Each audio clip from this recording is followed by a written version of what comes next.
Утро кое ќе ве подготви за политичките, економските и културните предизвици кои ги носи времето во кое живееме. Утринско еспресо со Златев и Боцевски. Секој ден од 7:30 часот наутро на Радио Лидер и на lider.mk. Добро утро, почитувани слушатели на Радио Лидер. Точно е 8 часот, а денес е 27 февруари 2023 година. Време е за понеделничкото издание на Еспресо со Златев и Боцевски. Денес сакавме да разговараме за економски теми, затоа што голем дел од нашите слушатели некако ги навикнавме да го слушаат тоа во изминатиот период. Имаме особено добри реакции од оние кои работат во финансискиот и во банкарскиот сектор. Сите се задоволни од анализите кои ги слушаат. Овде огромен поздрав еве до денарско оделение на Унибанка. Девизно, да, кое секој утро не слуша и ни праќаат пораки на нашиот пејч, еве да ги поздравиме и оние во другите банки кои не слушаат. Но денешната емисија, иако планиравме да ја почнеме со економија, Ивица, нема да ја почнеме со економија, затоа што во меѓувреме се случи нешто шокантно, а ово утро имаме жена гостин. Да, во меѓувреме имавме една одвратна ситуација во собранието на Република Македонија, додека се случи премиерот да навреди една пратеничка од опозицијата. И тоа да ја навреди со зборовите, цитирам, мојата жена е убава, ти си ружна. Тој го кажа премиерот Ковачевски на пратеничката од ВМРО. ДПМН е? Како и беше името? Бети. На пратеничката Бети. Имаме испливи на мизогинија во јавноста во изминатиот период. Еден наш колега исто многу негативно се прослави во однос на оваа работа, но се изгледа Ковачевски Не, има градации, има градации. Значи, едно е кога за такво нешто зборува новинар. И тоа е грозно. И тоа бивш главен уредник. Добро. Зборуваме за новинар кој не е актуелен, новинар кој не е секој ден на телевизија, новинар кој во моментов не води конвенционален медиум, односно радиодифузер и така натаму. Меѓутоа добро. Значи помина тоа? Да. Дури обвинителство се вмеша? Не, тоа што се правеше потоа беше циркус, ќе се кажам сега, мислам. Добро, да не анализираме во однос на тоа, но сепак одвратна изјава на нашиот колега, еве да не шириме. Не солена еве ќе кажеме, но Ковачевски поита да го надмине. Не, го надмина во старт. Значи едно е однесува. Со самото тоа што е премиер. Прво е премиер. Премиерот не само што треба да биде пример за сите останати политичари, туку премиерот раководи со организација, значи он е на чело на целиот, условно кажано да го кажеме јавен сектор во држава, кој што вработува околу 100-200 луѓе. Од кои 30% 40% да, за жал не се 50 жени. Не се 50 треба да бидат. Затоа малку подоцна ќе разговараме. Да. Но тоа кажува работа со кого имаме збор. Значи кај премиерот се гледа дури и невербално однесување, кога станува збор за било кои аномалии. Ивица, да дадеме простор на гостинката. Ово утро наша гостинка е подпредседателката на ВМРО ДПМН, Гордана Димитриевска Кочовска, жена во политиката, жена на највисока позиција во најголемата опозицијска партија во државава. Гордана, еве, и ти го слушна тоа како и не, како се почувствува, независно нели што Бети е ваша колешка, независно што сте од иста политичка партија, независно што веројатно се познавате, како жена како се почувствува? Не можам да кажам одвратно, затоа што јас, например, на такви коментари би рекла одбина глупост, но го кажа тоа премиер во законодавниот дом на државата и во суштина првата мисла што ми помина беше еве го, уште еднаш покажува дека не е дораснат за функцијата. Тоа беше првиот коментар кој што го или мисла, да кажеме, која што ми помина, а особено и ако ти Љупчо викаш дека, нели, од иста партија сме, се познаваме, може би или не, јас би рекла бити многу убаво ја познавам. Станува збор за една прекрасна, честна и борбена личност која што е посветена многу во парламентот, и сега се поставува прашањето зошто Ковачевски тоа го направи. Ако подлабоко се анализира што прави во последниот период, ќе видите дека Бети постојано кога му се обраќа, го гледа во очи. Храбро го гледа во очи и му ги кажува фактите. А тој нема што да каже, бидејќи знае дека сето тоа што Бети му го кажала е вистина, и во момент на немоќ и едноставно неспретност, незнаење како да ја одговори, бидејќи повторно ќе кажам, тој не е за оваа функција која што ја извршува, и најодговорно го тврдам тоа затоа што многу пати сме имале и дебати со него и сме разговарале, пред дебати, по дебати сме пиеле кафе и точно знам за каков профил на човек станува збор. Така да за мене не беше толку... Дозволи, значи, после ваков еден испад, заклучокот не треба да биде не е за оваа функција што извршува, не е за било која функција. Се согласувам точно дека не е за било која функција. Точно. Затоа што, значи, употреби зборови кои што првин не треба да се употребуваат во законодавниот дом. Значи, вака да се разбереме, и ова многу пати сум сакала да го дискутирам, не сум имала прилика, еве денес имам прилика да го зборувам истото. Република Србија, еве да дадеме една паралела, Република Србија, нивниот парламент за вакви зборови предвидува казна.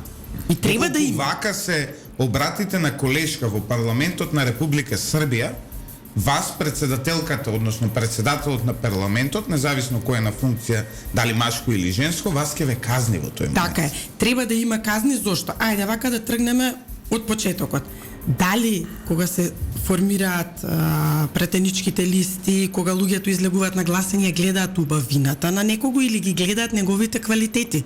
Зашто зборуваме ние? Да, но прашањето е што е убавина. Знаете, тоа е индивидуално работа. Точно тоа што така. му е убаво на Ковачевски не значи дека не е убаво и нам. Да, меѓутоа тоа нека си го зачува за дома. Или кога ќе излезе со другарите да разговара. Во парламентот или во политиката ние не се бираме по убавина, се бираме по квалитети. Еднаш за секогаш тоа треба да престане. Ние многу често имаме навреди и кон други. Кога слушам, вака се викам, кој Зален Делон зборувате или за Ковачевски знаеш? Да. Чекај малку, дај да бидеме објективни луѓе. Тоа е така. Знаете, точно е дека е релативно вака така, ама дај. Мислам, за кој муабетов мислам, жена ми е поубава. Каков е тој муабет? Ја се уште не можам да разберам Кочовска. Малограѓански каков е. Да, и затоа ви реков, значи тоа се зборови кои што можеби он може да ги употребува со другарите кои ќе седне на кафе, на ручек или било каде, а не во собрание. И поготово не кон една од најхрабрите пратенички на ВМРО ДПМН, не најодговорно ви зборувам, затоа што таа беше првата која што храбро, еве, погледнете наназад и во пратенички прашања кога имало. Погледнете како го гледа и како разговара со него. На една од претходните седници таа му се обрати и околу тоа кога гледаше во телефонот, да не го гледа телефонот, да ја слуша што му зборува. Значи едноставно Бети со факти му зборува, тој не може да го издржи тој притисок, нема што да ја врати во моментот, знае дека Бети му ја зборува вистината и употребува зборови кои што не се соодветни за таму. Што пак ќе кажам, точно тоа покажува дека и во право Ивица која ќе рече не е за ниту една функција, затоа што замислете го утре да отиде директор во некоја приватна компанија. Па таму ќе има жени, што ќе си мислат жените? Види го овој како ги двои луѓето, кажува кој е ружен, кој не е ружен. Ова отвара една подлабока тема, една тема која настрана нели ваквите изблици на идиотизам од високи функционери, настрана од него, една тема која е во сите софистицирани и современи општества актуелна. А тоа е бројот на жените во политиката. Кочовска, утринава кога се подготвував за ова ваше гостување, правев статистики. Од 21 член на владата, само 4 се жени. Тоа е помалку од 20%. Во јавните предпријатија не постои ниту едно големо и важно јавно предпријатие кое го води жена. Ајде, да анализираме и за секторот каде што се навикнал на оваа мизогинија, на оваа омраза и ова подценување кон жените, Ковачевски. Во телекомуникацијскиот сектор ние немаме ниту една генерална директорка жена во никоја од компаниите, ниту овие три најголеми, две најголеми, зборуваме Телеком и А1, ниту во помалите како што се МТел, Телекабел, ниту во Total TV и така натаму. Ние немаме една жена менаџер во телекомуникацијскиот бизнис. Премиерот Ковачевски цел живот бил обкружен со мажи. И цел живот единствено на мажи, во машки свет живеел во бизнисот и бил навикнат и уште е навикнат да ги навредува и да ги подценува жените. Ама јас не си оправен. можам сега само да повлечам една паралела, едно прашање да отворам. Замислете што им се случувало на колешките кои му биле подредени на Ковачевски додека работел во телекомуникацијскиот сектор. Кога многу помалку се внимавало затоа што нели е приватен сектор. Замислете како им е на колешките кои денес му се подредени на Димитар Ковачевски, кои работат во неговиот кабинет, кои работат во стручните служби на владата. Еден човек кој е способен, да не искористам англицизам ивица, capable, да направи нешто вакво. Замислете што би направил, што прави зад камерите, кога ова го прави во сала од 120 пратеници и целата јавност сперена во него. Што прави кога никој не снима? Што прави кога никој не гледа? Можеме само да предпоставуваме така, затоа што сигурно и во ситуации кога е на неговото работно место во влада има и одредени притисоци, нормално е, нели, самата работа и тежината си го носи тоа. Можам да замислам во некои моменти кога ќе се случат одредени работи, може би грешки, намерни, ненамерни, не знам како да ги наречам. Предпоставувам какви изливи на бес и коментари може да употребува. Повторно ќе кажам врз база на она што го видовме во собранието. И жално е што во Македонија обично вработените се плашат од функционерите и не коментираат. Тоа е жално затоа што секој се плаши дека ќе изгуби својата работа. Кога би се охрабрувале повеќе да зборуваат, можеби би знаеле и повеќе и би добивали повеќе информации, но еден маж така да се однесува кон жена, јас пак ќе кажам дека само може да биде состојба на немоќ, ништо друго. По логика на нештата, ниту една жена нема да крене рака на маж и нема потреба од такви коментари или било што. Зошто имаше потреба да коментира, пак ќе кажам такво нешто. Значи, постојано се нервирам од и не можам да сватам зошто се употребуваат одредени коментари во ситуации кога не има место. Исто така еве, за Ковачевски зборуваме, да се вратиме на една, и многу е лесно вие да ги навредувате другите, но дали тоа ни треба во политиката или ни треба да се контрираме или дискутираме врз база на одредени факти, ситуации, дали зборуваме за економија, за надворешна политика, за судство или било што. Сметам дека тоа се темите за кои што треба да се зборува. А не исто како што еве никогаш не сум имала прилика да го искоментирам, а сега би сакала. Ми сметаше многу и еден период кога сите, иако личното мислење му е кон квалитетите за Славјанка ги оставам за себе, не е сега тоа тема, Абсолютно. но коментарите кои што ги дава дека она не знам била крупна или ваква таква се комплетно неприфатливи. Или дека Зошто? била вака или онака облечена. Така е. Толкому во оваа емисија наутро јас и Ивица ја браневме. Славјанка од не треба, овие напади. затоа што прво никој не ја прашал Славјанка и немаше само кон Славјанка, кон многу жени има упатено такви критики. Никој не ги праша која е причината поради која што тие се крупни, да кажеме, може имаат некој здравствен проблем. Зошто никој тоа не го размислува? Еве, со премиерот сум била многу пати во дебати. И не само ја што сум била во дебати, и со луѓе во која разговарам, од која стана премиери, која го гледаат почесто на телевизија, можат да забележат една состојба, а тоа е кога подолго време зборува, му се создава едно белило околу устата, како пена. Не знам што е, можеби човекот има здравствен проблем. И се на што личи тоа? ние да искочиме и да го троламе него или да зборуваме или да коментираме за Пенавењето таквата... не е баш здравствен проблем, повеќе Не на можам да знам. психолошки, но... Без оглед на се. Зошто зошто ние сега да го користиме тој момент или да го коментираме? Повторно ќе кажам, нашите дискусии не треба да се сведуваат на тоа дали некој има ваков проблем, таков, дали косата, многу често кога излегувам на телевизија, па ќе ми речат после тоа, ја наместили косата. Ама што е битно каква ми била косата? Јас се трудам да бидам средена, во еден момент ќе се придвижиш. Точно така. Слушајте ме, јас се подготвувам кога ќе излезам во одреден медиум. Значи слушајте ме тоа што го зборувам. Јас сум посветена на тоа што го работам. Зошто се фокусираме на небитни работи?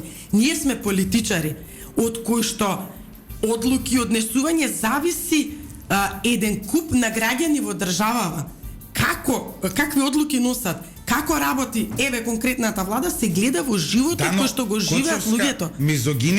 Мизогините мокници гледаат дека во политиката жените треба само да бидат декор. Ама не може... По самото тоа треба да бидат само манекенки, според нив. Ме разбираш? Тоа е проблемот. Улогата на жената во политиката, во бизнис секторот, и ја гледаат како, сега да има нешто, тука најди некоја добра, така размислуваат. И тоа е најпоразително од се. И токму овие изблици на мизогинија од високи функционери, од општественици, доаѓаат токму поради нивниот таков пристап кон жените. Дозволи ти кажам само дека не си сосема во право, пази.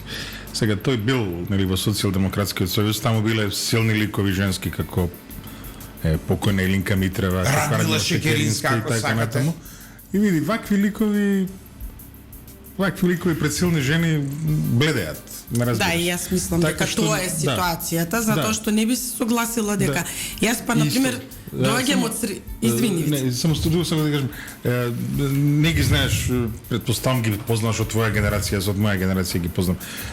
Кои жени во Телеком или во еден инженерки од моја генерација. Да, инженерки, да. Кои што таму заработат на високи позиции. Но кога ќе доживееме ние да видиме CEO жена на голема телекомуникацијска компанија? Кога ќе дочекаме да видиме жена директор на голема нафтена компанија? Сега ти кажам точно е дека ја кога сум почнал со работа, малку сум постар од вас, имало еден однос кон жената во работната средина кој што бил малку неандерталски, не малку повеќе. Ова што сето тоа ти го зборуваш.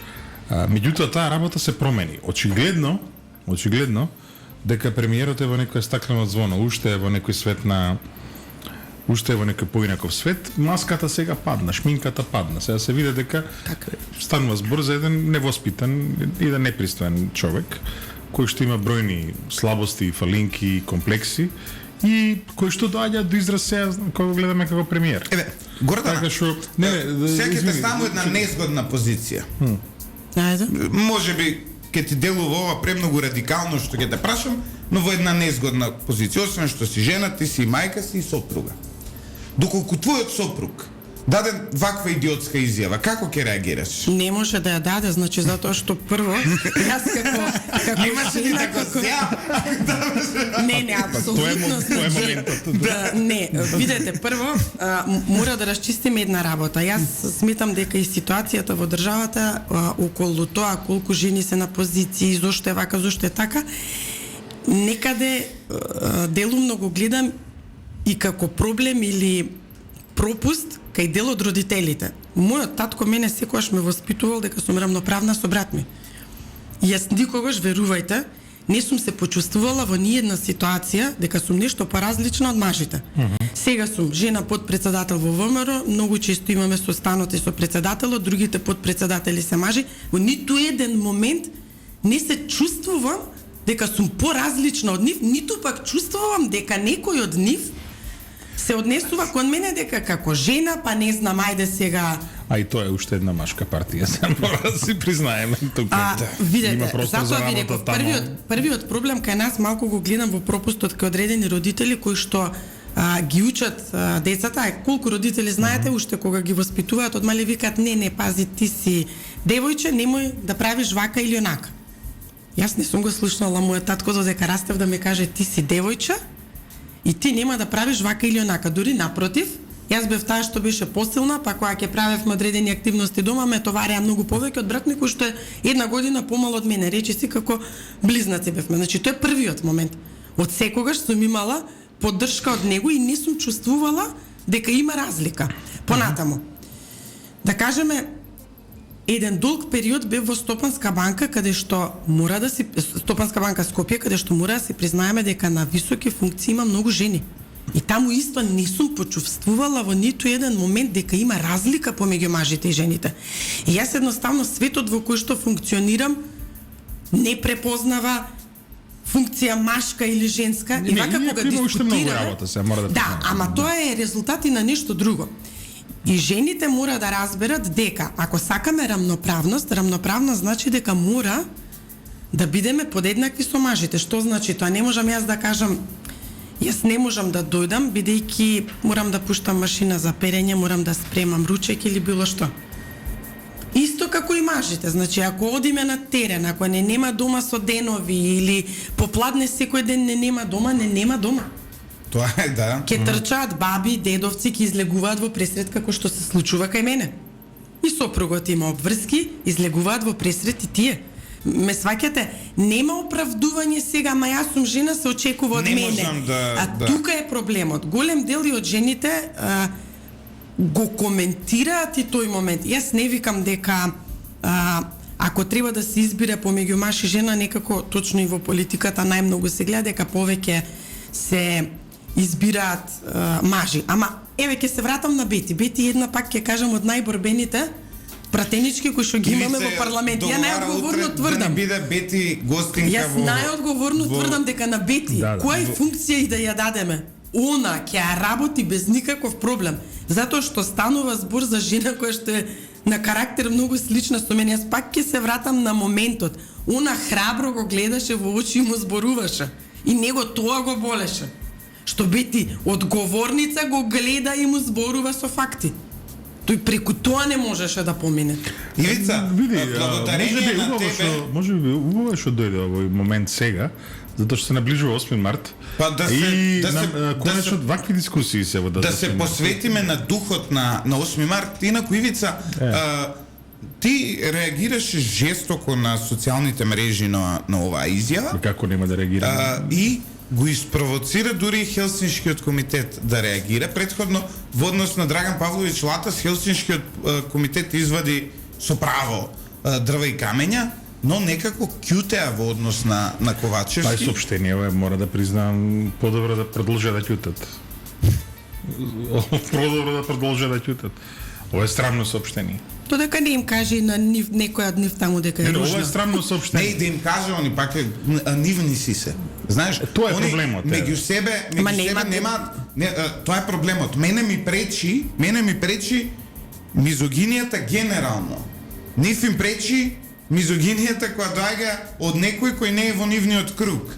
И тоа не прави морално различни. Тоа не прави принципиелно различни, затоа што тие, значи, зборувам овие кругови околу СДСМ и тие невладини организации кои помалку или повеќе нели се еден базен да гравитираат на СДСМ со честни исклучоци, таму има прекрасни луѓе кои работат, така, да не излегуваме сега ние тука со навреди кон тие невладини организации, но гледам дека многу помалку реагираат во однос на ова да го направеше Груевски.